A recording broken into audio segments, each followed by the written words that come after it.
I want to talk about the NHL having a game management problem, which I don't think is any secret to Oilers fans, but our friend Paul Paduti over at Daily Faceoff wrote a piece, and this is kind of the crux of it.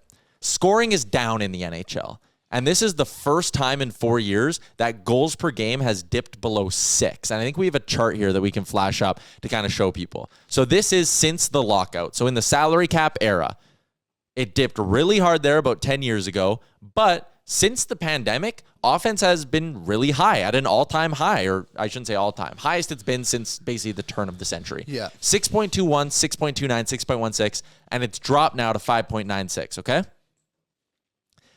Power plays are converting at their highest rate in 35 years. There are more empty net goals than at any point in NHL history. Games tied after regulation are being decided in overtime more than ever before, and goalie save percentage is at its lowest in almost 2 decades. So goalies are stopping pucks less than they have in 20 years. Power plays are converting more than they have at any point in the last 35 years, and there's more empty net goals, yet offense is down. Why does that make sense? It doesn't. Exactly. And if you guys can show now the power play numbers that Paul had pulled together. Power play percentage, again, the highest it's been in the salary cap era, highest it's been in 30 years. Look at the number on the right. That is power play opportunities per game. Coming out of the lockout, it was 11.7. I think everybody would agree that that was too far, a bridge too far one way. Power play opportunities now down to 5.5. And I know people might be sitting there and going, and I see a comment here, the graph is deceiving. It's literally less than a goal a game. Colton, it's like 7%. It's 10%. Yeah. That's the difference between a 50-goal scorer being a 45-goal scorer, a 130-point guy being a 117-point guy. 7 to 10% is significant. And what I'm getting at here is if there was just a natural lull, or if this was goalies playing better or penalty kills figuring things out, this is directly correlated to officiating. And I think more than ever, refs are acting scared, and they don't want to be the ones to determine the outcome of a game. And let me throw you some more numbers here. The Edmonton Oilers are 26th in penalties drawn. Criminal considering the skill that they have. They're 28th in penalties taken. To me, that is blatant game management, because if you want me to not sound like an Oilers homer for a sec, the Edmonton Oilers are not the 28th cleanest team in the NHL. You talked about the Draisaitl missed hold yesterday on overtime on Robert Thomas. It was very obvious. It was painfully obvious. But you know what refs are doing when they ref the Edmonton Oilers? They're sitting there and saying, well, I don't want to give the Oilers 4 or 5 power plays today or 3 power plays today because, well, then their power play might burn them. The other team's coach is going to be mad, and it'll seem like the Oilers' power play won them a game, and I gave them the game. Yeah. And then they sit there and go, well, I'm not going to call anything on the Oilers because if I call 2 penalties on the Oilers and they are down by a goal, then in the third I got to even it up with a minor penalty, and then they could tie up the game, and it's going to feel like I gave them a power play to tie the game.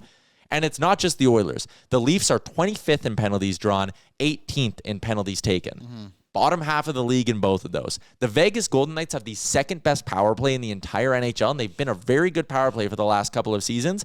They are 31st in penalties drawn per game. 31st in penalties drawn per game. One of the best teams in the NHL, who has the puck more than pretty much any other team in the league and controls the puck in the offensive zone more than any team in the NHL. They are 31st in penalties drawn per game.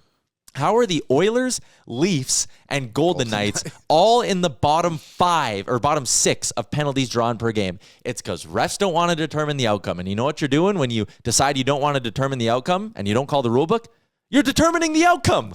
Ironically, yes. A lot of top teams kind of near the bottom of the power plays drawn. I would assume if you just name 3 of them, I would assume a lot of the other teams are very much playoff teams as well.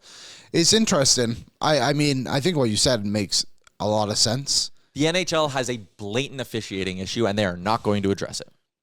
When you watch a hockey game, what are the exciting moments? Power plays. Yeah, a lot of it, for sure. Yeah, I don't really have anything to argue back, well, not even argue back, just to add. Like, could it be something to do with, like, teams getting better slightly? No, I guess not. No. So someone asked... Defensively getting better, perhaps? Okay, But then that's where, again, this gets a little bit interesting. Someone said, what would be the shooting percentage over that time? That's what I was kind of thinking too. It's simple. If save percentage is at its lowest over the last 20 years, shooting percentage should be up. Then shooting percentage is at its highest. If goalies are stopping the fewest percent of shots, that means players are scoring on the most percent of their shots. Those numbers are the inverse of each other. I think it's interesting when you look at the Oilers side of it too. Like, it feels like the Oilers scoring is down. You know what I mean? Yeah. Like, I know we looked at it the other day, and like when you compare it to last season, it's not really like that much different. But like, you have a guy like Hyman who had 50 last year. What's he at, 18, something like that? Like, we just talked about like the power play, and like really you only have one guy who's shooting properly on it and getting it through, and it's Leon Draisaitl. Like, Bouchard's not scoring. It's a very interesting thing to look at. Paul does an amazing job looking at all this stuff that you wouldn't even think about over at Daily Face. Oilers are fourth in scoring this year at 3.28 goals per game. Last year, the Edmonton Oilers also top 10 in scoring. They were fourth at 3.56. So they rank fourth in both, but it's 0.38 goals per game fewer. And again, Colton keeps saying, like, it's less than a goal a game. It's less than a goal a game. If this was dropping more than a goal a game, it would be like a 10-alarm bell fire for the NHL. You cannot sit there and just say it's only 7 to 10% and be like, small number. There is a problem, and it needs to be addressed. What's up, Nation citizens? If you like that video, then you need to be subscribed to the Oilers Nation YouTube. Podcasts, live shows, exclusive interviews, and analysis.